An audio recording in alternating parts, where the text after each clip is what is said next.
The Journey of Chiamaka and Tunde, From a Life of Excess to True Love in Badagry. Chapter 1. The Fateful Meeting. Lagos, the city that never sleeps in Nigeria, was shining bright with lights from tall buildings and buzzing with the sound of car horns blasting through the streets. In the posh Victoria Island area, where fancy cars zoomed past and bespoke suits were the standard, something big was happening at the Adeyemi mansion. The Adeyemis were one of the richest families in the country, known for their oil and real estate empire. Tonight, they were throwing a party to celebrate the 60th birthday of Mr. Adeyemi Olufemi, the family head, and all the big shots in Nigeria were there. In one corner of the room, Chiamaka Nwosu stood quietly, holding a small but expensive camera. She was rocking a simple black dress that stopped at her knees, not too flashy among the crowd of women dressed in glamorous outfits from top designers. At 27, Chiamaka was a freelance journalist and photographer, famous for her sharp articles in big newspapers. This world of money and power wasn't hers, but her job brought her here. Lagos Life magazine had hired her to snap pictures and write about the event, promising good pay if she could catch some exclusive moments. Chiamaka scanned the room with her sharp eyes. Men in shiny suits laughed and chatted, holding glasses of costly wine. Women showed off their sparkling jewelry, their laughter sounding like a rehearsed song. She smirked and shook her head. Not just drama, she muttered to herself, then raised her camera and snapped a shot of Mr. Adeyemi Olufemi shaking hands with a popular politician. That one would make a perfect headline. "What you dey do here?" A deep voice with a touch of arrogance cut through from behind her. Chiamaka turned, frowning slightly as she sized up the guy in front of her. He was tall, with smooth brown skin, wearing a perfectly tailored dark blue suit. His short hair was neat, his eyes sparkled with too much confidence, and his half-smile screamed, "I know everybody dey look me." Chiamaka knew him instantly.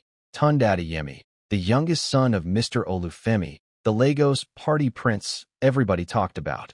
Stories about him filled the papers. All-night parties, fast cars, and plenty girls around him. "I dey work," Chiamaka answered sharply, not even bothering to look at him for long. She turned back to her camera, adjusting her angle. Tunde tilted his head, his eyes still on her.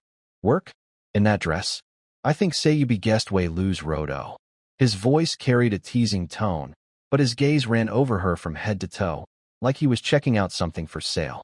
Chiamaka sighed, dropped her camera, and faced him fully. "If you no see this camera, then your eyes get problem. And if you see am and still dey ask, maybe now your head get issue."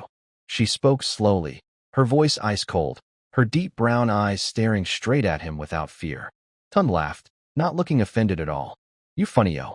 I like people way no day fear to talk straight. Wouldn't be your name. No concern you." Chiamaka shot back, turning to walk away. But Tunde was quick, stepping in front of her like a smooth hunter. "No rush nah. This nah my house. You no fit just walk anyhow without guide." He winked, his smile growing wider. "I be Tunde Adeyemi. Nice to meet you, even if you no too happy about him." Chiamaka crossed her arms, giving him a look that said she wasn't impressed. "I know who you be. Prince of parties and tabloid scandals. I no come here to play, Mr. Adeyemi. I get work to do." Tunde raised an eyebrow, clearly not used to being shut down like that. "You know like me? Almost everybody here dey cue to talk to me yo." "Then I know be almost everybody," Chiamaka replied, her tone flat. "Now a beg shift. I need to snap your papa before he comet." But Tunde didn't budge. He leaned closer, lowering his voice. "You know, you different. Not like any woman I done meet before. Cold, tough, but fine. Very fine." Chiamaka felt a quick heat run down her spine, but she shut it down fast. She stepped back, keeping her distance. "Thanks for the compliment, but I no need am. If you want toast somebody, plenty girls day their way day wait you." She pointed at the crowd, where some young women were stealing glances at Tunde with admiring eyes. Tunde laughed loud this time, a real belly laugh. "You be hard nut to crack. I like that. Okay, I go for you to work. But I go come back oh miss weddin' again." "Chiamaka," she blurted out, then instantly regretted it. "Too late," Tunde grinned, repeating her name like it was a sweet jollof rice he just tasted. "Chiamaka. Fine name. See you later, Chiamaka." He winked again, then strolled off into the crowd like a king returning to his throne.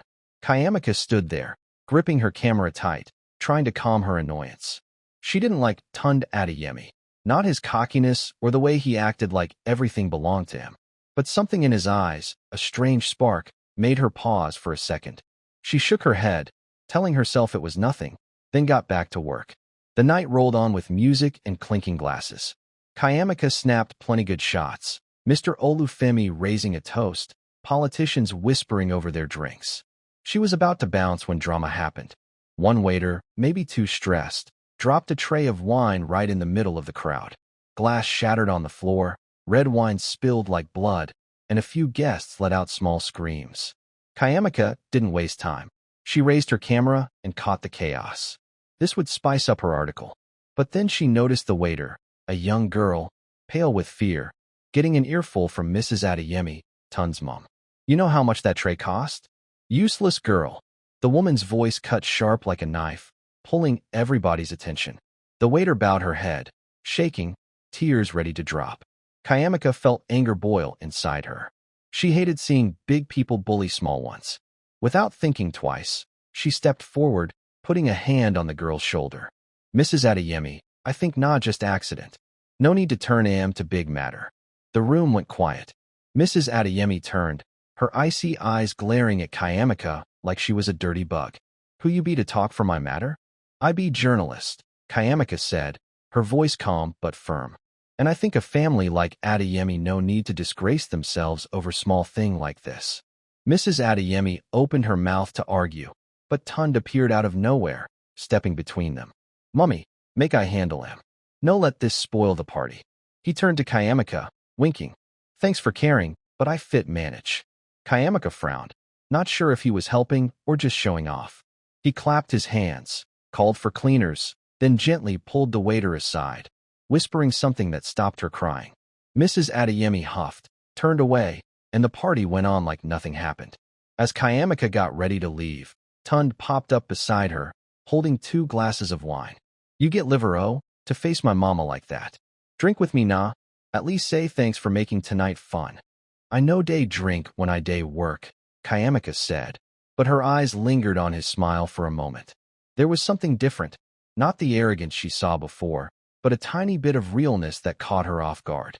"Then next time," Tunde said, sipping his wine. "I tell you say we go jam again, Chiamaka." She didn't answer, just turned and walked out. But deep down, she knew Tunde Adeyemi wasn't someone she could forget easily. And though she hated to admit it, he'd shaken her up, just a little. This version uses Nigerian English expressions like nah, day, abeg, and toast to make it feel familiar and lively for Nigerian readers, especially those in a place like Lagos or Badagry. The dialogue flows naturally, capturing the vibe of the characters and their environment. Let me know if you'd like me to translate more chapters or tweak anything. Chapter 2. 2 Worlds Apart. The next morning, sunlight slipped through the window of Chiamaka's small apartment in Yaba, a middle-class area of Lagos where narrow streets buzzed with okadas and hawkers shouting their wares. She sat on an old wooden chair, sipping black coffee, her eyes glued to her laptop screen.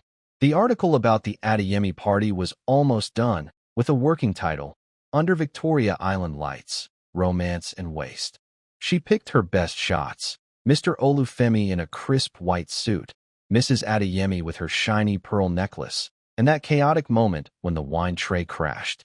But as she scrolled through the pictures, her eyes landed on one of Tunde Adeyemi, standing in the crowd, that cocky half-smile on his face. Chiamaka frowned, muttering to herself, "This guy na real wahala." She didn't like him, or rather, she didn't want to like him. Tunde was everything she couldn't stand. Flashy, wasteful, and acting like a quick wink could get him anything. But she couldn't deny he'd left a mark, even if it was just a small irritation in her chest.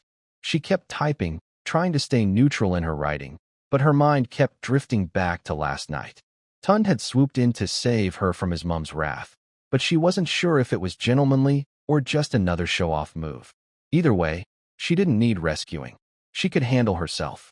Chiamaka huffed, took a sip of coffee, then slammed her laptop shut. She needed to step out and shake off this annoying feeling. Meanwhile, on the other side of town at the Adeyemi mansion, Tunde woke up in a room 3 times the size of Chiamaka's whole flat. Sunlight poured through huge windows, lighting up his messy king-size bed and the collection of pricey watches on his table. He yawned, grabbed his phone, and scrolled through messages from his guys. Invites to hit the club tonight. A few flirty texts from girls he'd met before. But today, his head wasn't there. Chiamaka, he mumbled, thinking about how she'd looked at him, not with the usual admiration he was used to, but with a cold, challenging stare. She wasn't like the women he knew, the ones who giggled and flattered him to get close. Chiamaka had a toughness, a vibe of her own, and it hooked him. Tunde chuckled, wondering why he was even thinking about a girl he'd just met. Maybe not because she talked back to my mama, he said to himself, then rolled out of bed to start a day with no plans except spending cash. By noon, Chiamaka was at the Lagos Life office in Ikoyi, dropping off her article. She stepped into the modern building where editors typed furiously and phones rang nonstop. Sister Ngozi, the head editor, greeted her with a big smile. Chiamaka, your work day always land on time. Make I see wedding you bring. She skimmed the draft, nodding. Nice one, but you get any hotter picture? I want something way go make people shout wow. Chiamaka hesitated, then pulled out her phone and showed a shot of Tunde bending down to talk to the waiter after the wine spill. His face wasn't cocky there, almost soft, surprising her. This one in KO? She asked. Ngozi raised an eyebrow. Tunde Adeyemi? Not bad-o. He look kinder than usual here. Use am, I like am. Chiamaka nodded, but inside, she felt uneasy. She didn't want Tunde in her story, but Ngozi was right. This shot would turn heads. Over in Lekki, Tunde was chilling at a fancy bar with his crew, Femi, Chucks, and Toby. They were laughing loud, ordering another bottle of expensive whiskey. Tunde, where you disappeared to after the party last night? Femi asked, smirking. You follow one babe again, ABI? Tunde sipped his drink, shaking his head. No, I just tire small. My mama make noise about that wine tray wahala. You know how she be. He tried to sound cool, but his mind flashed to Chiamaka, how she stood up for the waiter, her voice strong but fair. He'd never met anyone like her in this world of his. Chucks slapped his shoulder. You? Tired? You day joke? I bet say you don I one chick for that party. Who she be? Just us nah. Tunde gave a weak laugh, not answering right away. Then, like a random thought, he said, one journalist babe. Chiamaka something. She day interesting. The guys burst out laughing. Journalist? Tunde, you don craze? That kind babe day too dry for you oh. Toby teased. You need hot girls way sabi pamper you. Tunde shrugged, but deep down he didn't agree. He didn't know why, but Chiamaka made him want to try harder, even if just to see how she'd react. A few days later, Chiamaka was at a small cafe near her place, writing and listening to music through her earphones. She liked the quiet vibe here, where she could focus without disturbance. But that peace scattered when a shiny black Range Rover pulled up outside, and Tunde Adeyemi stepped out, rocking a white shirt over jeans and expensive sunglasses. He pushed the door open, scanned the room, and spotted her in the corner. Chiamaka, see coincidence so, he said, his tone playful like it was pure chance he showed up. But Chiamaka wasn't buying it. A guy like Tunde didn't just stumble into a local cafe in Yaba. You day stalk me? She asked straight up, pulling out her earphones, her eyes sharp with suspicion. Tunde grinned, pulling a chair to sit across her without asking. Stalk? No, I just day pass, see you, so I enter na. Pass Yaba with Range Rover? You think say I be Mumo? Chiamaka fired back, her voice dripping sarcasm. Talk true, what do you want? Tunde tilted his head, took off his shades, showing off those bright eyes. Okay, I confess. I find you on purpose. I see your article for Lagos Life. My picture fine Shah, but that caption pepper me small. Party prints with rare kind moment. What'n you mean by that? Chiamaka smirked. Exactly what'n I write. You know day kind normally, but that day you try small. I just day report fact. Tunde laughed, not mad at all. You too straight-o. I like him. You want drink something? I day buy. I fit pay for myself, Chiamaka said, her tone firm. And I no need your treat. What'n you want? Talk fast, I get work. Tunde shrugged, ordered a black coffee from the waiter, then turned back to her. I just want gist. You day make me curious, Chiamaka. You know be like anybody for this city. Because I know day fall for your charm like others ABI? She asked, her eyes daring him. Exactly, Tunde said, his smile fading a bit. But no be only that. You get something different. I never understand Am, but I want to know. Chiamaka went quiet, staring at him for a long moment. She didn't like him, but she couldn't lie. He had a pull, not just from his money or looks, but the way he talked, cocky yet somehow real. She shook off the thought fast. I know be toy for you to figure out, Mr. Adeyemi. Go find another person to play with. She stood to leave, but just then, some rough-looking guys stumbled into the cafe, clearly drunk even though it was midday. One of them, a big loudmouth, bumped into Chiamaka, nearly knocking her down. Her laptop hit the floor with a sharp crack. Watch where you day go, the guy barked, his voice slurring. Chiamaka picked up her laptop, checking it quick. The screen had a cracked corner. She clenched her teeth, mad but not wanting trouble. Tunde jumped up, stepping in front of her. Why didn't you just talk to her? His voice dropped low, no more playfulness. The guy tried to argue, but when he clocked it was Tunde, a name nobody in Lagos messed with, he backed off, mumbling sorry before dragging his crew out. Chiamaka turned to Tunde, her eyes mixed with feelings. I no need your help. I know, Tunde said, facing her. But I no fit just stand day watch. Your laptop don't spoil, make I replace him. No need, Chiamaka said, her voice cold. But she couldn't deny his move just now shook her a little. She turned, grabbed her laptop, and left the cafe, leaving Tunde standing there, watching her go with a strange smile.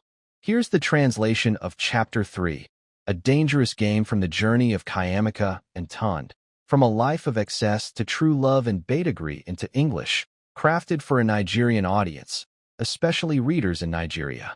The language stays vibrant, relatable, and full of Lagos energy, using Nigerian English to keep it real and engaging. Chapter 3, a dangerous game. Friday nights in Lagos always day shine bright and loud, especially in Lekki, where fancy bars and clubs light up till morning.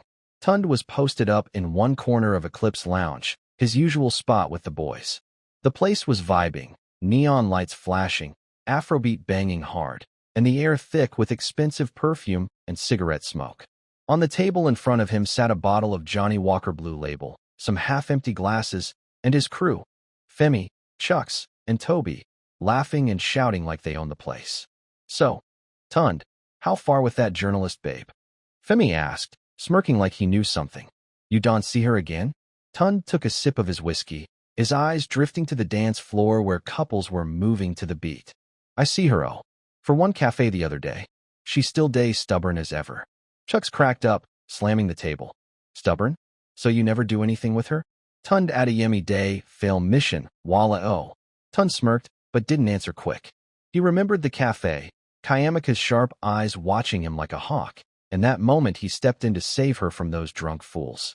She didn't say thanks, even shut down his offer to replace her laptop. Funny thing was, he wasn't mad. Instead, he felt more drawn to her. Wouldn't day make you quiet? Toby jumped in, teasing. No tell me say you don't fall for her I think say nah just play you day play. Tunde dropped his glass, giving a small laugh. Fall? Not quite. But she different. I never jam person way day talk to me like that. Femi leaned forward, his eyes lighting up with an idea. You day sound interesting How about this, I bet you. If you fit make that babe fall for you in 1 month, I go dash you my new Porsche. But if you lose, you go sponsor all of us go Dubai, full trip. You day game. Tunde raised an eyebrow, looking at Femi. Bet? You think say I need your car? No be about car, nah about pride. Chucks cut in, laughing loud. You be Tunde Adeyemi, king of conquest. Make we see if you still get the juice. Tunde went quiet, his fingers tapping the table. He didn't need money or a car, but the challenge sparked something in him. Chiamaka was like a puzzle, and he wanted to crack it. Okay, he said, that cocky smile creeping back. 1 month. I go make her love me. But nobody go talk about this bed outside, you hear? The boys nodded, laughing and raising their glasses to toast.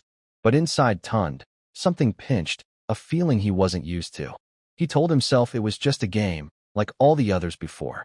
Deep down, though, he knew Chiamaka wasn't like those other girls he'd played. The next morning, Chiamaka woke up early in her small Yaba flat. She checked her laptop. The cracked screen still worked, but every time she saw that crack, Tunde popped into her head. Trouble, she grumbled, then got up to prep for the day.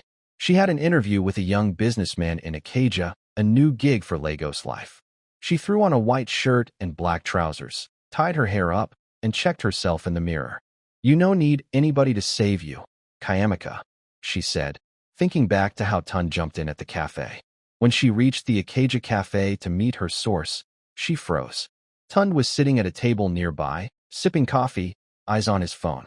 He was dressed casual, blue polo and shorts, but still had that rich boy shine. Chiamaka frowned and marched over. "You again? You too free ABI, they show up everywhere I day." Tun looked up, flashing that familiar grin. "Good morning, Chiamaka. I know they stalk you, oh I swear. I get meeting here, but the person never show. Sidin' with me small nah?" "No. Thanks," she said, turning to go, but Tun stood and pulled out a chair for her. "No rush. I know they bite. Just small. You no one know why I day here?" he asked, his voice playful. Chiamaka sighed, sitting down reluctantly. "Fine, 5 minutes. Talk." Tun smiled, dropping his phone. "I day meet one guy about business. No be partyo, so no think bad of me." Chiamaka raised an eyebrow. "Business? I think say not only to spend money you sabi." Tun tilted his head, his eyes getting serious for a second. "You don't judge me wrong, oh. I no be just party boy way day paper. My family get oil company, and I day inside small, even if no be plenty. I know dull, Chiamaka." She went quiet, studying him. It was the first time he'd said something without that cocky edge. But she stayed on guard. "So why you no day do serious thing instead of day splash for tabloid, every day?" Tun gave a faint laugh. "Because I like to enjoy. Life short nah, why I go stress myself? But if you want, I fit show you another time." Chiamaka smirked. "I no need to see anything. I no care." But Tun didn't back off. Over the next few days, he started popping up more. Not too loud, but enough for her to notice. One day, he sent a brand new laptop to the Lagos Life office with a note. "No reject am. I no like to owe anybody." Chiamaka wanted to send it back, but Ngozi convinced her. "No day foolish, you need this thing for work." Then one afternoon, while Chiamaka was snapping pictures at Balagan Market for a street economy story, she ran into Tund again.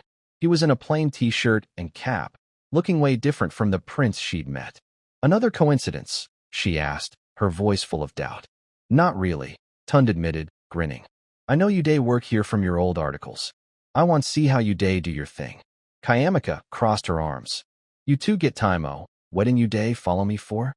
"I want invite you go chop dinner," Tund said, his tone softer than usual. "No be partyo, just normal food. You say no last time, but this time I no go give up easy." Chiamaka opened her mouth to say no, but his eyes, not cocky, but real, made her pause.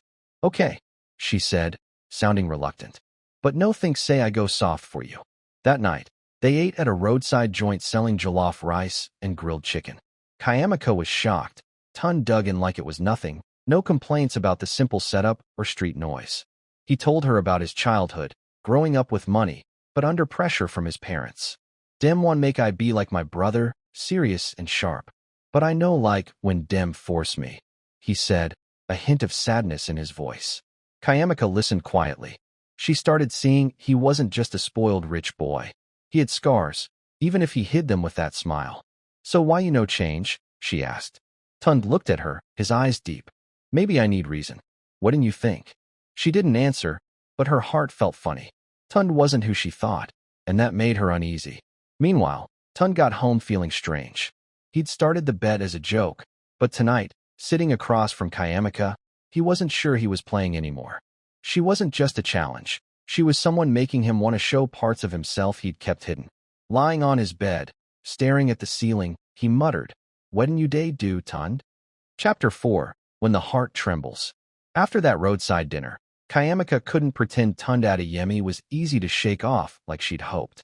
He didn't show up all the time, but he had a knack for popping in just when she'd notice. One time, he sent a bunch of sunflowers to the Lagos Life office with a note. "No be rose, because you know like mushy stuff." Sister Ngozi teased her all day, but Chiamaka just quietly tucked the flowers in a corner, even though her chest felt a little warm. Another day, she caught him at a charity event she was covering, standing with kids, sharing gifts, smiling like he belonged there, not in some fancy club. She didn't want to admit it, but Tund was cracking the walls she'd built. He wasn't just the proud rich boy she'd pegged him for. He had real moments, and it was messing with her head. One Saturday afternoon, Chiamaka was at Freedom Park, snapping shots for a story on street culture. She wore a white t-shirt and jeans, her camera hanging on her chest, focused on a group of musicians playing kora under a tree. Then that familiar voice hit her from behind. "You day work weekend too? You know Sabi rest." She turned, and there was Tunde, holding 2 cups of sugarcane juice, that half-smile on his face. He was in a black polo and shorts, looking more chilled than ever. "What did you day do here again?" she asked, her tone suspicious. "Relax nah," Tunde said, handing her 1 cup. "I see you from far, think say you need this. Sun hot like this, you day run up and down, no tire." Chiamaka eyed the juice, hesitated, then took it. "Thanks, but I no need you today watch me." Tunde laughed big, sitting on a stone bench nearby. "You always like this. If I no watch you, who go do am? We're your boyfriend day." "I no get boyfriend," she said, sitting a little away from him and sipping the sweet, cool juice. It relaxed her, even if she wouldn't say so. "You and KO? No party today?" "No be every night I day party," Tunde replied, looking out into the distance. "Sometimes I just want quiet. Like today." Chiamaka raised an eyebrow. "I no believe. You fit stay quiet." Tunde turned to her, locking eyes. "You think say I be robot? I be human, Chiamaka. I get days way I no want noise." She went quiet, watching him. For the first time, she caught a realness in his voice that hit her. They sat there, listening to the faint music drifting over, no one talking. Then Tunde broke the silence. "You like this picture thing well, ABI? I see how you day do am like nah your whole world." Chiamaka nodded, playing with her camera strap. "No be just work. Nah how I day see life. Everything through this lens day real, no fake, no show off." Tunde tilted his head. "So you think say I day fake?" She looked at him, not dodging. "Not all the time. But you live for that shiny world. I no understand why you like am." Tunde gave a small laugh. "I no like am. I just day used to am. My family put me there, and I follow. But sometimes I want breakout. Breakout. You get money, you get power. Wouldn't you know fit do?" Chiamaka asked, her voice tinged with sarcasm. "No be so simple," Tunde said, his eyes going sad for a moment. "Money and power no day by freedom. My papa want make I do wedding he want. Run company, marry who he pick. I no want be puppet." Chiamaka stayed silent, feeling a spark of understanding. She'd fought her own battles to break free. Her parents wanted her to be teacher or accountant, but she chose this risky journalist life. "So why you no change?" she asked. Tunde looked at her, smiling again. "Maybe I day try. Wouldn't you think if I ask you to help me?" "Help you? I no be your savior," she shot back, but her lips twitched up a little. "Just try nah," Tunde said, standing. "Come with me go one place. I want show you something." Chiamaka paused, but curiosity won. She got up, following him to his Range Rover. He drove through Lagos's crowded roads, finally stopping in a rough area near Badagry. She frowned, not getting it. "Comment from car," Tunde said, stepping out first. Chiamaka followed, looking around, shabby houses, kids running barefoot, smoke from cooking fires in the air. Tunde led her to a small building where people were gathered. He introduced her to a middle-aged woman, Mama Ayo, who ran a free skills center for youths in the area. "Tunde sponsor this place," Mama Ayo said, beaming. "Because of him, these kids day learn tailoring, mechanic work, baking. He no just come once he day show every week." Chiamaka blinked, shocked, turning to Tunde. He shrugged. "I no like to loud him, but I want make you see say I no just day party." She didn't say anything, but her heart was doing flips. Tunde wasn't just the rich boy she'd thought. He had a side she never imagined. On the way back, rain started pouring out of nowhere. Big drops smashed the windshield, and Tunde had to pull over on a small road because he couldn't see.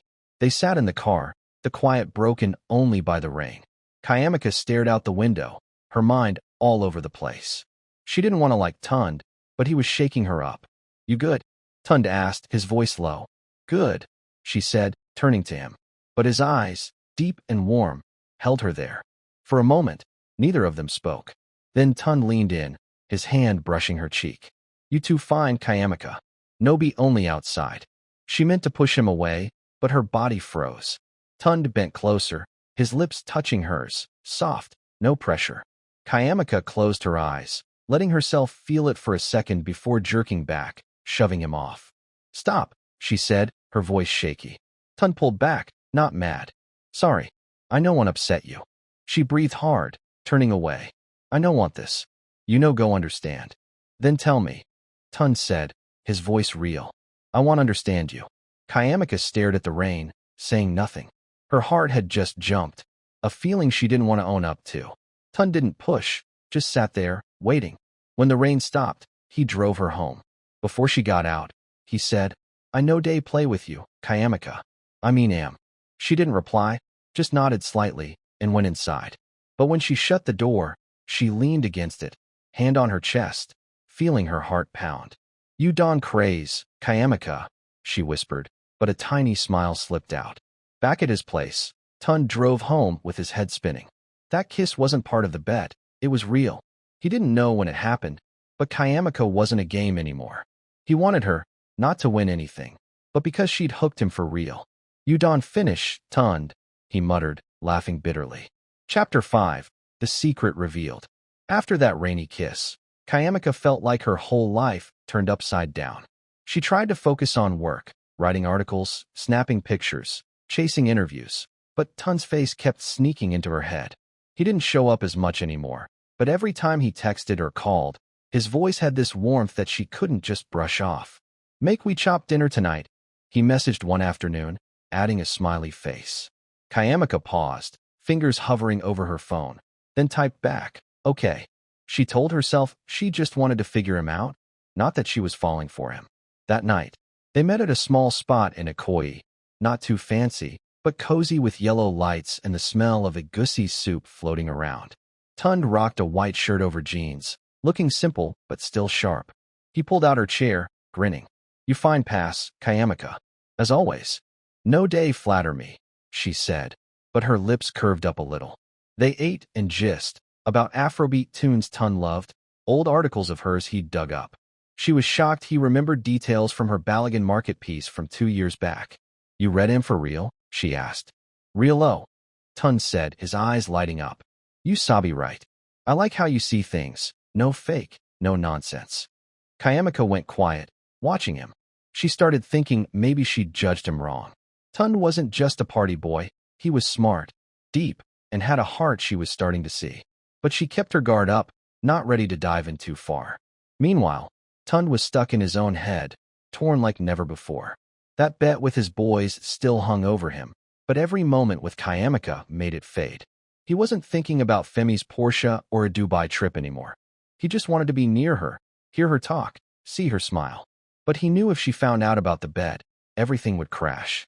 He told himself he'd end it, but before he could, the secret found its way to her. The next morning, Chiamaka rolled into the Lagos Life office to drop her latest piece. As she walked in, Sister Ngozi was at her desk, holding her phone with a curious look. "Chiamaka, come see this thing," she called, her voice sounding off. Chiamaka walked over, peering at the screen Ngozi held out. It was a screenshot of a chat, looked like Tun's crew, sent to Ngozi by someone unknown. What she read made her freeze. "Femi, Tund, 2 weeks left for the bet-o. That journalist don gree for you? Chucks, I bet say she never gree. She too tough, you fit CM. Toby, haha, if Tun lose, we day go Dubai free. Your time don pass, bro. Femi, make I ask him straight. But true, he day try follow her every day." Below it was a private message from Femi to Tund. "You serious with this, babe, or you just day act for us? Just me the score nah." Chiamaka felt her blood turn cold. She stared at the screen, her hands shaking. "This thing, where he come from, sis?" she asked, her voice rough. Ngozi shrugged. "Somebody send him to me this morning, no name. I no know if not true or fake, but I see your name inside, so I want show you. Tund Adeyemi na that guy way day hang around you, ABI?" Chiamaka didn't answer. She grabbed her own phone, opened Tun's last text. "Last night, sweeto. See you soon." And it felt like a knife twisted in her chest. Everything he did, every word, that kiss in the rain, was it all a game? A bet to prove something to his boys? Her throat tightened, tears pricking her eyes, but she swallowed them. She no go cry for a guy like Tund Adeyemi. "You good?" Ngozi asked, worried. Good, Chiamaka said, her voice flat like steel. She stood, grabbed her bag. I need to see that guy. Tunde was at the Adeyemi Oil Company office, a place he hardly visited. He sat at a desk, flipping through financial reports his brother Deo sent, trying to prove, to his dad and maybe Chiamaka, that he wasn't just a waster.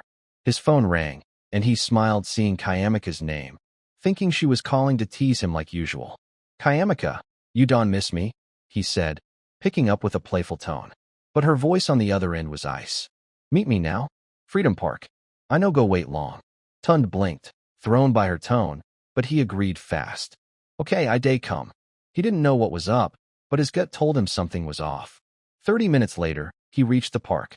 Chiamaka stood under a tree, in a gray t-shirt and jeans, arms crossed, her eyes sharp and cold. Tunde walked up, giving a small smile. Wedding day do you? Your face be like say you want chop me raw. Chiamaka didn't smile back.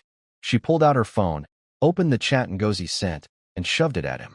Read am, she said, her voice trembling with anger. Tunde took it, scrolling through. His face went pale, the smile vanishing. He looked up at her. Her eyes weren't warm or curious anymore, just hurt and disgust. Chiamaka, hear me out, he said, his voice desperate. Here when, she cut him off, her voice rising. Say you bet with your boys to make me love you? Say everything you do, every word, that kiss, not just game to win car or trip. You think say I be fool, Tunde. No be so, Tunde said, stepping closer, but she backed off. Yes, I start with bet, but I change. I like you for real, Chiamaka. What'd I do no be acting? Like me? Chiamaka laughed, bitter, tears rolling down, but she wiped them fast. You like me so much you let your boys laugh me for back? You think I go believe you after this? You be proper bastard. Tunde's chest tightened. He'd never seen her cry, and knowing he caused it made him panic. Chiamaka, I sorry. I want tell you, but I no one lose you. That bet no mean anything to me again. I swear. No swear, she shouted, her voice breaking. You no get right to sorry me. You play with my feelings, Tunde. You think I be who? Pray for you to hunt. I trust you. I think say you different. But you just be selfish rich boy. Tunde stood there, frozen, words failing him. He wanted to hug her, to explain he'd fallen for her for real, but his voice meant nothing now. Chiamaka turned to leave, then stopped, looking back one last time. No call me again. I no one see your face. She walked off, leaving Tunde standing there, still holding the phone with the chat like a judgment. He sank onto a bench, rubbing his head, regret drowning him. He'd lost her, not because she didn't care, but because he'd smashed her trust himself. Back home, Chiamaka slammed her door, threw her bag down, and flopped onto a chair, covering her face. Tears poured out now. She wasn't crying because she loved Tunde. She hadn't gone that far, but because she'd let herself believe in someone who didn't deserve it. She told herself she'd forget him, be strong like before. But deep down, she knew it wouldn't be easy. Chapter 6, Family Intervention. After that showdown at Freedom Park, Chiamaka cut Tunde off completely. She deleted his number, blocked his messages, and tossed those sunflowers he'd sent into the dustbin. Every time she saw the crack on her old laptop, it wasn't warmth she felt anymore, just pain and anger. She swore she wouldn't let herself be weak again. Work became her escape. She took on more articles, ran around Lagos snapping pictures, and pushed herself till she was too tired to think about Tunde Adeyemi. But across town, Tunde couldn't shake her off that easy. He sat in the big parlor of the Adeyemi mansion, a glass of whiskey in hand but untouched. It had been a week since Chiamaka walked away, and he felt like he'd lost something he didn't even know he needed. He'd tried calling, texting, even showed up at the Lagos Life office, but Sister Ngozi just gave him a cold stare and said, "She no want see you. Stop disturbing her." Tunde knew he'd messed up bad. That stupid bet was the dumbest move of his life, and his pride had ruined the one thing that made him feel alive lately. He wanted to fix it, but he didn't even know where to start. That evening, the Adeyemi house turned tense when Mr. Olufemi called a family meeting in their fancy meeting room. Long mahogany table, art on the walls, the works. He sat at the head, his face hard, eyes sharp as he stared at Tunde. Mrs. Adeyemi sat beside him, hands clasped tight, while Deo, Tunde's older brother, leaned against the wall, his expression unreadable. Tunde, You go explain this thing, Mr. Olufemi started, his voice deep and heavy with authority. He slid a tabloid across the table. Front page had a picture of Tunde and Chiamaka at that Badagry charity event, headline screaming, Adeyemi Prince and Journalist Babe. Love or gimmick? Tunde frowned at the paper. Papa, not just tabloid. I know send wedding dem right. But I send. Mr. Olufemi barked, slamming the table. You think say this not play? You be Adeyemi heir, you carry our name. And you day mess around with one journalist way no get pedigree? You want make people laugh me. Tunde sighed, trying to stay cool. I know day mess around. I like her. Chiamaka no be weddin' you think. Mrs. Adeyemi jumped in, her voice sharp like a blade. Like? How many girls you don like way you never tire of this your short time liking? Who she be? No money, no power, no status. What didn't you want to do with her? Marry him. Tunde went quiet, looking at his mom. He hadn't thought that far, but now she asked. Marrying Chiamaka didn't sound crazy to him. If I won NKO, he said, his voice low but steady. The room fell silent. Mr. Olufemi shot up, his face red. You don mad. Adeyemi house no go take that kind wife. You need person way match us. Way go help this family grow. I don fix you to meet Okafor's daughter, Nkechi. She fine, she get education, and her papa na our big partner. Tunde clenched his jaw. I no need you to fix anything. I fit choose for myself. Choose. Mr. Olufemi laughed, cold and mocking. Choose when? One broke journalist? You think she love you, or for your money? Wake up, Tunde. You know her. Tunde shouted back, facing his dad head on for the first time. Chiamaka no care about my money. She hate me because I get money sef. You no go understand. Deo, who'd been quiet, finally spoke. Tunde, papa get point. You don't enjoy freedom too long, but this family get duty. If you serious with this girl, you go prove say she worth am. If not, listen to papa. Tunde glared at his brother, feeling stabbed in the back. You two day side papa? I day side family, Deo said, calm as ever. Do weddin' you want, but no let all of us suffer for am. Mr. Olufemi sat back, his voice icy. I give you two options, Tunde. 1. Stop with that journalist and meet Nkechi. 2. I go send you abroad to learn company work, far from this nonsense.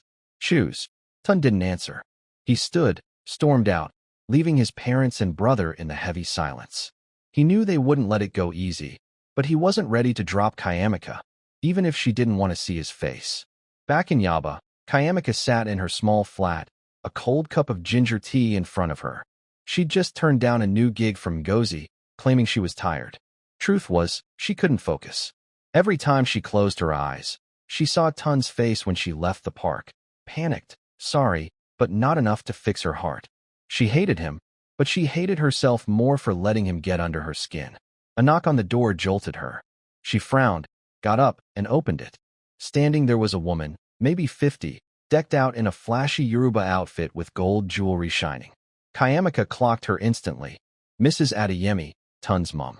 You be Chiamaka Nwosu? The woman asked, her voice cold and cutting. Yes, Chiamaka said, keeping her cool even as her heart raced. What'd you want? Mrs. Adeyemi stepped inside without waiting for an invite, her eyes scanning the place like it was beneath her. Small house-o. You day live alone. What'd you come do here? Chiamaka asked again, not in the mood for small talk. Mrs. Adeyemi turned, locking eyes with her. I come tell you one thing. Tunde na my son, and he no belong to your world. You fit be smart girl, but you no reach Adeyemi level. I want you to comment from him life. Chiamaka gave a dry laugh, crossing her arms. You no need to worry. I don't cut am off already. He no day my life again. Mrs. Adeyemi raised an eyebrow, not buying it. So why he still day mention your name? I know weddin' day between una. You day distract him, day shame my family. I no one make my son scatter because of person like you. Person like me? Chiamaka repeated, her voice rising. You mean person way no get money, no power? I no need your family money, and I sure no need your son. You fit rest. Mrs. Adeyemi pulled a fat envelope from her bag and dropped it on the table. This not 10 million naira. He go hold you for years. Take him as payment to stay away from Tunde. Chiamaka stared at the envelope, then at Mrs. Adeyemi, feeling insulted to her core. You think say I be who? Person way go sell my pride? Carry your money go back. I no want. Mrs. Adeyemi huffed. No pretend say you too big. You go regret if you no hear me. Tun no go pick you, he know him duty. You don finish? Chiamaka asked, opening the door. A beg comet. Mrs. Adeyemi left without another word, but her eyes carried a warning. When the door shut, Chiamaka sank into her chair, hands trembling. She wasn't scared of the woman, but she knew her life wouldn't be peaceful if the Adeyemis got involved. That night, Tun stood outside Chiamaka's place, hesitating to knock. He'd just fought with his parents again. They'd booked him a flight to London for next week, forcing him to leave Lagos and Chiamaka behind. But he didn't want to go. He needed to see her, to beg, to fix things. He knocked, and when Chiamaka opened the door, her eyes were so cold he almost stepped back. "What did you do here?" she asked. "Chiamaka, hear me." Tun started, his voice pleading. "I know I mess up, but I no want lose you. My family day push me to go far, but I no want. I want stay because of you." Chiamaka laughed, sharp and bitter. "Because of me? Or because you no fit stand to lose? Your mama just come here, offer me 10 million naira to leave you. You know how he day feel to be treated like trash." Tun froze, stunned his mom went that far. "I no know she do that. Chiamaka, I sorry. I go talk to her." "No," she cut him off. "I no need you to fight for me. Go back to your family, do what in dem want. I no belong to your world, and I no one belong. But I love you." Tun blurted, his voice shaking. It was the first time he'd said it, and he knew it was true. Chiamaka stared at him, her heart twisting, but she shook her head. "You know Sabi weddin' love be, Tund. Comet." She slammed the door, leaving Tun standing there, fists clenched, eyes red. He knew he'd lost her, and this time, it might be for good. Chapter 7. Falling and Paying the Price. After that night outside Chiamaka's door, Tun felt like something inside him died. Her cold rejection, the hurt and disgust in her eyes, that door slamming shut, it all hit him like a slap to his pride. He'd told her he loved her, the first time he'd ever said it to any woman, but she didn't believe him. He couldn't blame her. He didn't deserve her trust. Still, that didn't stop the pain eating him up. He drove back home through the dark Lagos streets, everything blurring past his eyes. No music, no calls to his boys. He just wanted silence. But when he reached the Adeyemi mansion, his dad, Mr. Olufemi, was waiting in the parlor. "You don decide?" his father asked, voice hard as stone. "Ticket to London don ready. You day go tomorrow." Tund looked at him, feeling helpless. He wanted to argue, to say he wasn't going anywhere, that he'd stay and fix things with Chiamaka. But what was the point? She didn't want him, and his family wasn't giving him a choice. "Okay," he said, his voice rough. "I go." Mr. Olufemi nodded, no emotion on his face. "Good. For there, you go learn to be man, not small boy way day chase useless love." Tun didn't talk back. He dragged himself to his room, flopped on the bed, and stared at the ceiling. He thought of Chiamaka, her rare smiles, that sharp but warm voice, the kiss in the rain he'd never shake. But now it was all gone. The next day, instead of boarding that London flight like his dad wanted, Tund bolted. He wasn't leaving Lagos, not because he still had hope with Chiamaka, but because he couldn't stand being forced. He called Femi, Chucks, and Toby. "I need to forget everything. Make we go flex." The boys didn't ask questions. For them, Tun bouncing back meant things were normal again. That night, they hit Eclipse Lounge, Afrobeat pounding, neon lights flashing. Tun downed drink after drink, laughing loud, pulling girls from the dance floor into his arms. He tried to fill the hole in his chest with whiskey, music, and fake smiles. "What'n day do you, bro? You look like Ghost," Chuck said as they clinked glasses. "I day fine," Tund lied, forcing a grin. "Just want enjoy." But he wasn't fine. Every time he closed his eyes, Chiamaka was there, not crying or angry, but sitting across from him at that roadside spot, her eyes bright as she talked about her work. He hated this feeling, hated that he couldn't forget her. He drank more, letting the buzz drown it all. The days after, Tund lived like a shadow.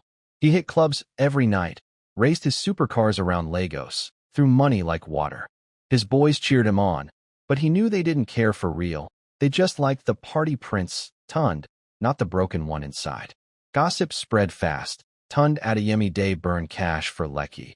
Tund crash car into pole when he day drunk, but he didn't give a damn. He just wanted to erase her. Meanwhile, Chiamaka was piecing her life back together.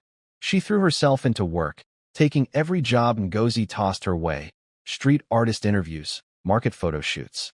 She worked till she dropped, leaving no room to think. But back in her quiet flat, memories of Tunde crept in.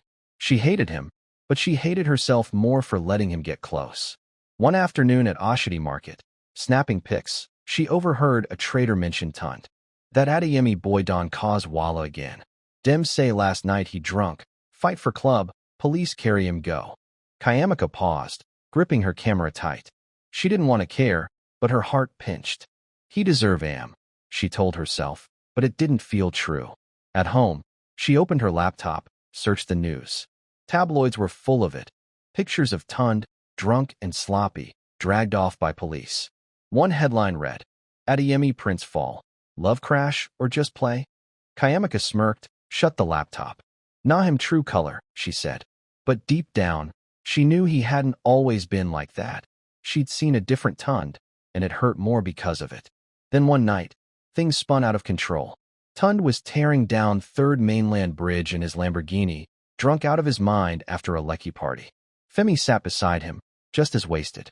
"Slow down, bro," Femi yelled as Tunde floored it, laughing like a madman. "I know dey fear anything," Tunde shouted back, slamming the gas harder. The road was slick from rain, and in a split second, he lost it. The car spun, smashed into the bridge railing, metal screeching loud. Femi screamed, and Tunde's world went black. He woke up in a hospital, head pounding, arms and legs scratched up. Deo stood beside him, face dark with anger and worry. "You don wake?" Deo asked, voice cold. "You nearly die, Tunde." Femi leg don break, and you lucky you still day alive. "Papa day come now." Tunde closed his eyes, saying nothing. He felt empty, not from the crash, but because he'd hit rock bottom. "Tell Papa say I sorry," he whispered. "Sorry no enough," Deo snapped. "You need to change, Tunde. No be for Papa, but for yourself." When Mr. Olufemi and Mrs. Adeyemi arrived, they didn't shout like Tunde expected. His dad just looked at him, eyes full of disappointment and pain. "I give you too much freedom," he said. "From now, things go change." Mrs. Adeyemi cried, holding his hand. "You be my son, Tunde. I no one lose you." Tunde turned his face away, not wanting to face them. He knew this crash was his price, not just for his wild life, but for losing Chiamaka. He thought of her, wondering what she'd think if she saw him now, pathetic and broken. Word of the crash spread fast. Chiamaka saw it in the papers the next morning, her hands shaking as she stared at a picture of the wrecked Lamborghini. The article said Tunde had minor injuries, but his friend was worse, and the Adeyemis were trying to hush it up. She sank into a chair, her chest tight. She hated him, but she didn't want him dead. She told herself she didn't care, but her hands still trembled thinking he'd almost gone. Ngozi called her right after. "You hear him? Tunde Adeyemi crash. Dem say he day drunk when he day drive. Na him hand cause am." Chiamaka stayed quiet, then said, "Yeah, I see am. He deserve am." But when she hung up, she sat there, staring out the window. No tears, but her heart felt heavy. She wondered if he was really the guy she'd hated, or if she'd missed something in him, a lost soul, like she'd been when she trusted him. Tunde got out of the hospital after a few days, but he wasn't the same. He stopped seeing his boys, locked himself in his room, thinking hard. The crash was a wake-up call. He didn't want this life anymore. But to change, he knew he had to do something big, start over, not just for himself, but for Chiamaka, even if she never forgave him. Chapter 8. The Change. Tunde left the hospital with a small scar on his forehead and a heart full of cracks. He didn't head straight back to the Adeyemi mansion. Instead, he told the driver to drop him at a small hotel in Surulere, where he booked a room to crash for a while. He wasn't ready to face his parents, their lectures, or their expectations. He needed space to think, to find himself again after months of living like a ghost of the party prince. The hotel room was basic: small bed, rickety wooden table, a window looking out to the noisy road below. Tunde sat on a chair, staring outside, phone in hand but switched off. He'd killed it since leaving the hospital, cutting off Femi, Chucks, and Toby. He didn't want their jokes or club invites. He was done with that life. The crash didn't just break Femi's leg. It broke Tunde's illusion that he'd been living anything worth a damn. He thought about Chiamaka. She'd pushed him into this mess, but she was also why he wanted to change. He remembered her words. You know Sabi wedin love be, Tunde. She was right. He'd never truly loved anybody, not even himself. But now, he wanted to learn, not to win her back, but to be the man she once thought he could be. The next day, Tunde went to see Mama Ao at the skills center near Badagry. She welcomed him with a warm smile, but her eyes flickered with worry when she saw how thin he'd gotten and the scar on his face. You day okay, Tunde? She asked, her voice soft like a mama's. I day okay, Mama, he said, sitting on a wooden chair in the small room packed with sewing machines and mechanic tools. I want come back here steady. I want help more. Mama Ao raised an eyebrow. You no need to force yourself, oh? You don't do plenty already. This place day stand because of you. No enough, Tunde said, his voice low. I want do am for real, not just drop money and bounce. I want teach the kids, build more space for single mamas to learn trade. I want mean something. Mama Ao studied him, then nodded. Okay, if you serious, Mama go support you. But you must keep your word. Tunde smiled, feeling lighter for the first time in days. He started working at the center every day, teaching kids how to fix cars, learning from the tailors to pitch in, planning to expand the place. No more suits or fancy polos, just plain t-shirts and jeans, blending into a crowd he used to look down on. His family wasn't happy. Mr. Olufemi called, demanding he come home, but Tunde said no. I need time, Papa, he said over the phone. I no go London, but I no go shame family again. Leave me make I find my way. His dad went quiet, then hung up. Mrs. Adeyemi came to the hotel, crying and begging him to return, but he hugged her and said, I sorry, Mama, but I must do this. Eventually, they backed off, not because they agreed, but because they couldn't force him anymore. Meanwhile, Chiamaka kept pushing through her life in Yaba. She worked non-stop, from dawn to midnight, trying to fill the gap Tunde left. She stopped checking news about him, didn't want to know how he was after the crash. But Lagos na small world when it comes to gist, and she couldn't dodge the whispers. One day, while interviewing an artist in Acadia, the guy dropped, You know Tunde Adeyemi? Dem say he leave house. They work for one slum near Badagry now. Who go think say that kind guy fit change like that? Chiamaka's pen froze, her heart jumping. True, she asked, keeping her voice steady. True, oh, the artist laughed. I see him last week, teaching boys to fix car. No fit recognize am. Thin, simple, no more like big boy. Chiamaka nodded, scribbling again, but her mind wandered. Tunde changing? She didn't want to believe it, but a piece of her was curious. She told herself she didn't care, but that night, back home, she opened her laptop, digging for info. No big articles, just some blurry social media posts, pictures of Tunde with kids, holding a wrench, smiling different from before. She shut the laptop, muttering, Weddin' he day do no concern me. But she couldn't sleep that night. His image stuck in her head. Time passed, and Tunde started finding himself again. He left the hotel, rented a small flat in Badagry near the center. He learned to manage money, cut the flashy spending, and poured his savings into the project. They opened a baking class for single moms, and Tunde even tried teaching a few times, burning the first batch of cakes and laughing when the kids mocked him. He didn't get mad. He loved this, feeling alive for real. He started keeping a journal too, something he'd never done.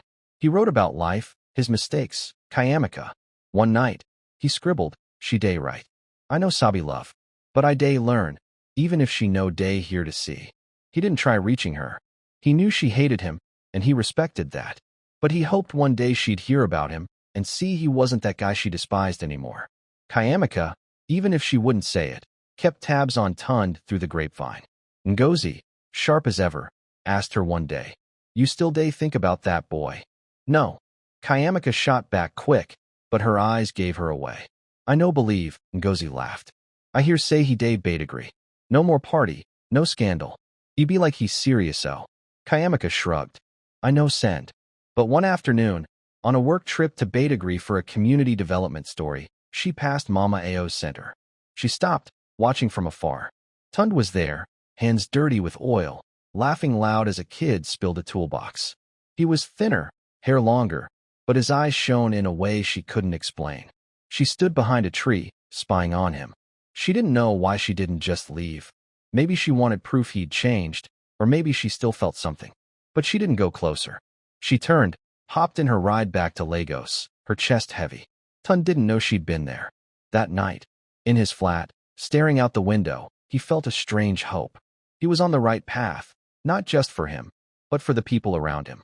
He opened his journal, wrote, "If one day she see me now, I hope she no go hate me again." Weeks later, Deo called.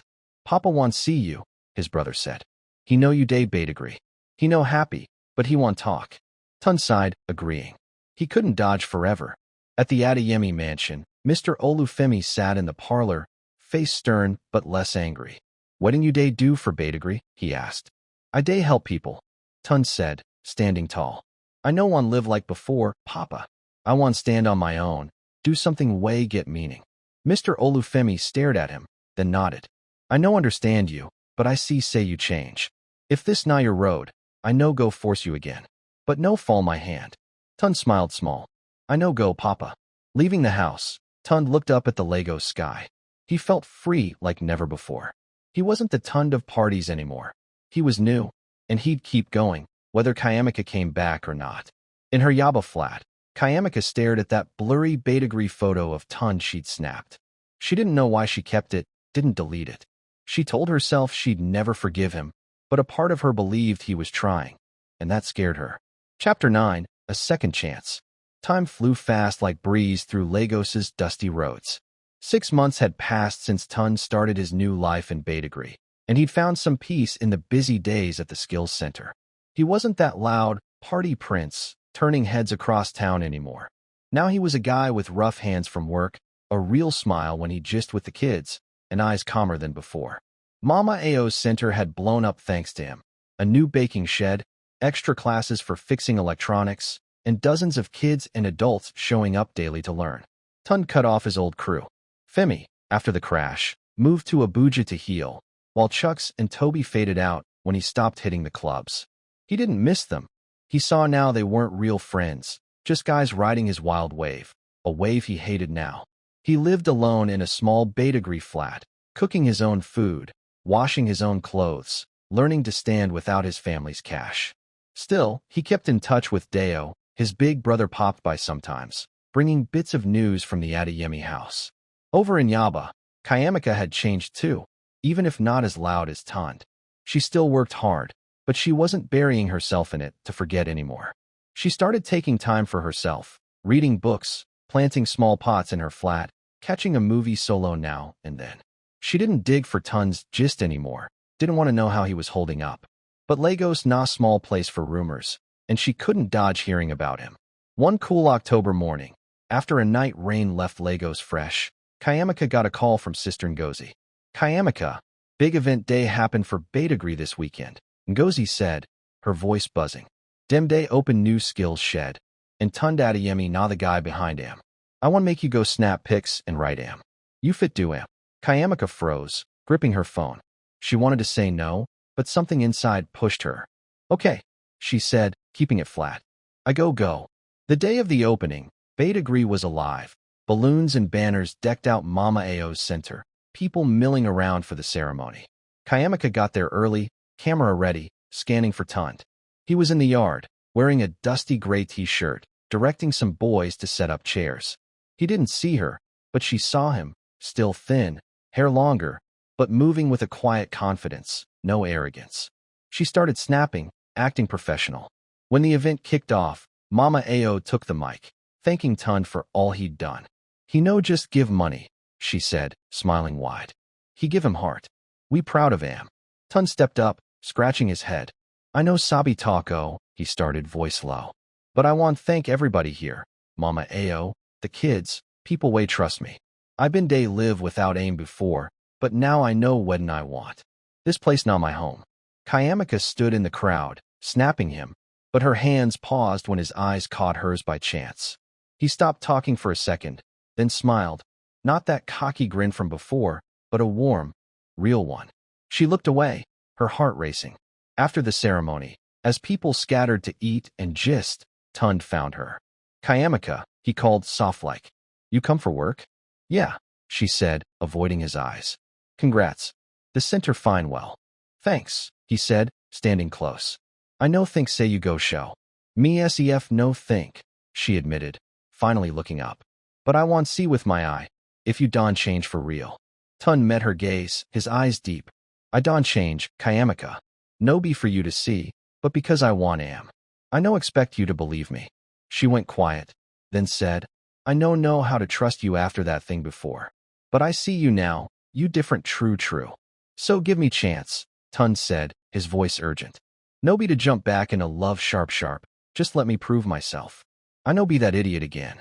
Chiamaka stared at him long, her head spinning. She wanted to say no, but she couldn't lie. She still felt something, not for the old Tund, but this one. One chance, she said, voice small but firm. But if you wound me again, I no go forgive. Tun's face lit up, eyes shining. Thank you, Chiamaka. I no go mess up. The next few weeks, they started seeing each other more, but slow. They grabbed coffee at small joints, went to the center together where she'd snap pics, just about everything, from her dreams to his lost days. Tun didn't push, didn't flirt like before. He let her set the pace, let her call the shots. Chiamaka saw he was different for real. He didn't talk money or power anymore, no pride. He'd tell her about the center kids, how happy he felt watching them learn new skills. I've been think say money not everything, he said one time, sitting on a bench at Freedom Park.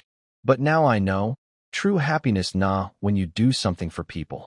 She looked at him, smiling small. You don grow, Tund. Because of you, he said, eyes warm. You make me want change, even if I no see him at first. She didn't reply, but her hand brushed his on the bench. He didn't grab it quick. He waited, and when she didn't pull back, he laced his fingers with hers. They sat there, quiet, feeling each other without words. Underscore.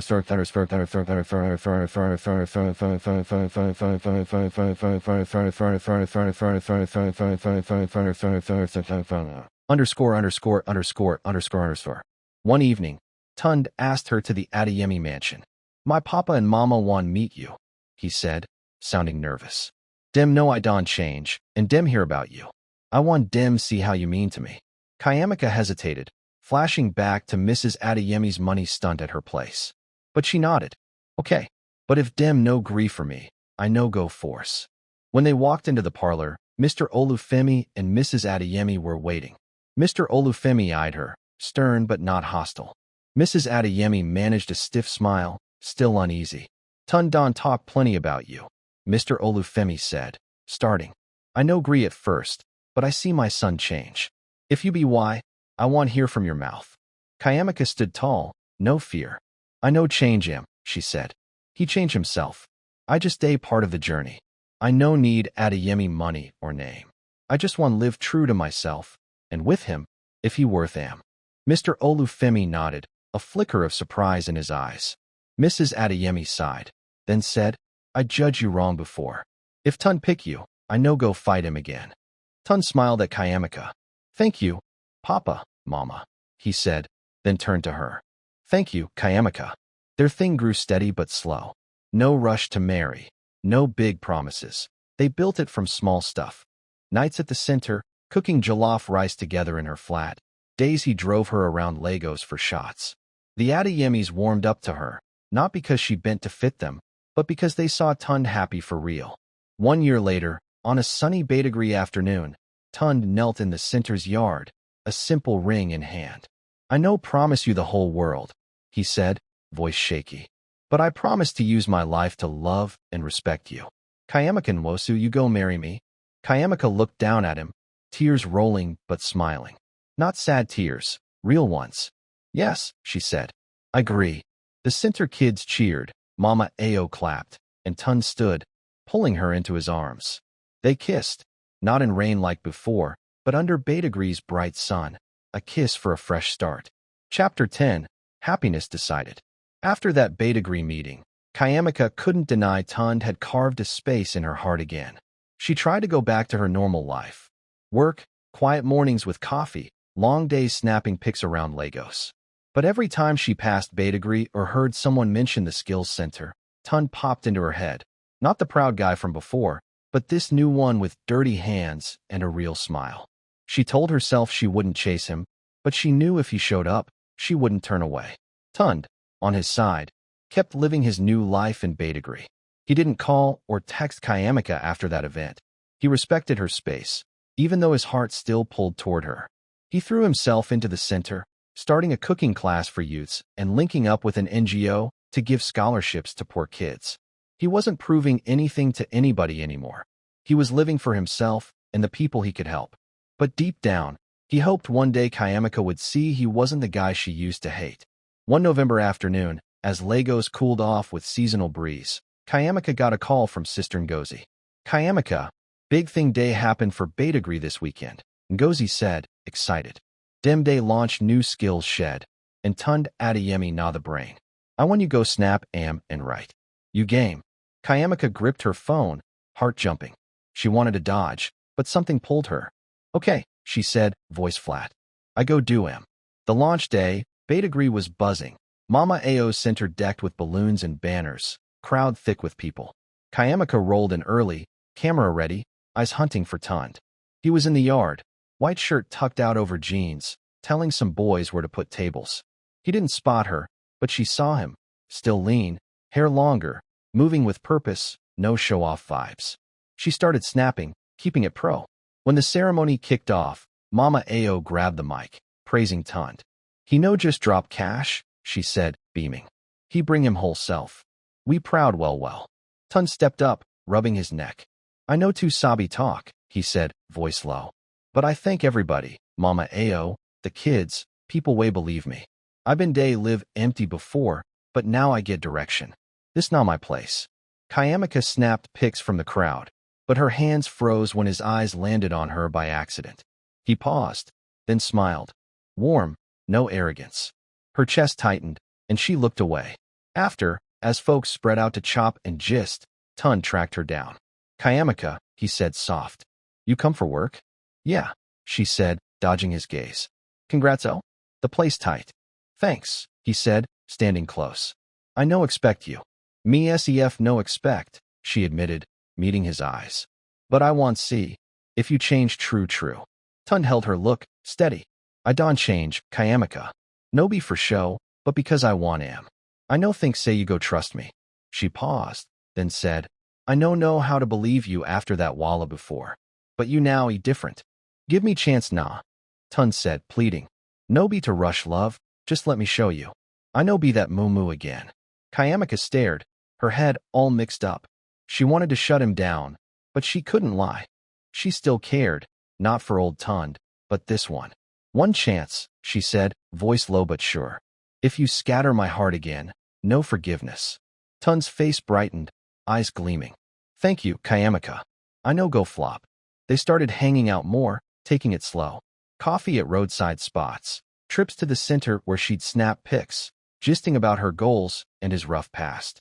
Tunde didn't force anything, didn't toast her like before. He let her lead, let her set the vibe. Chiamaka saw he'd changed for real. No more money talk or big head. He'd share stories about the center kids, how their wins lit him up. "I been think say cash nah all," he said one day on a Freedom Park bench. "But true joy nah when you lift people up." She smiled small. "You da mature, Tunde." "Because of you," he said, eyes soft. "You push me to better, even if I know him then." She didn't answer, but her hand grazed his on the bench. He waited, and when she didn't pull back, he linked their fingers. They sat quiet, feeling the connection, no need for talk.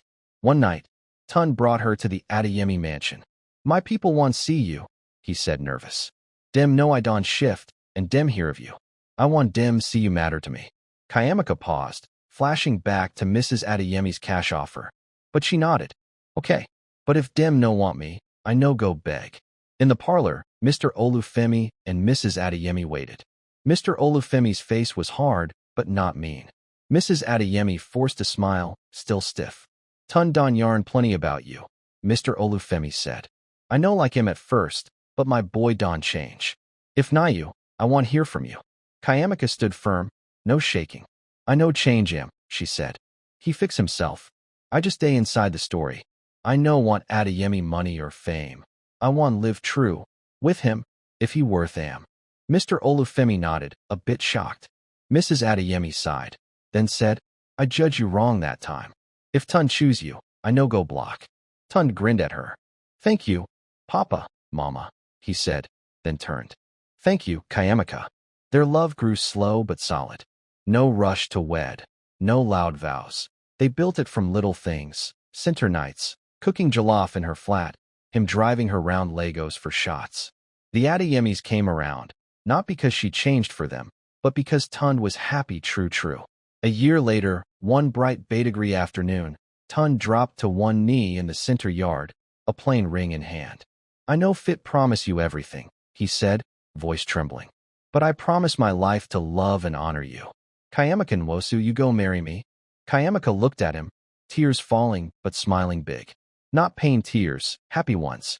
Yes, she said. I agree. The center kids shouted, Mama Ao clapped, and Tund jumped up, hugging her tight. They kissed, not in rain like before, but under Badagry's hot sun, a kiss for a new beginning. Their wedding was simple, right there at the center, with family, friends, and folks they'd helped. Mr. Olufemi and Mrs. Adeyemi showed up, smiling at their son's joy. Chiamaka wore a plain white dress, Tund in a white shirt and trousers, basic but glowing. No need for big party or fancy oaths. They just needed each other, and a promise to face anything together. As it ended, Tund held her hand, whispering, Thank you for second chance. She smiled, squeezing back. Thank you for no giving up. Their happiness wasn't perfect, but it was real, sealed by love, forgiveness, and trust they gave each other.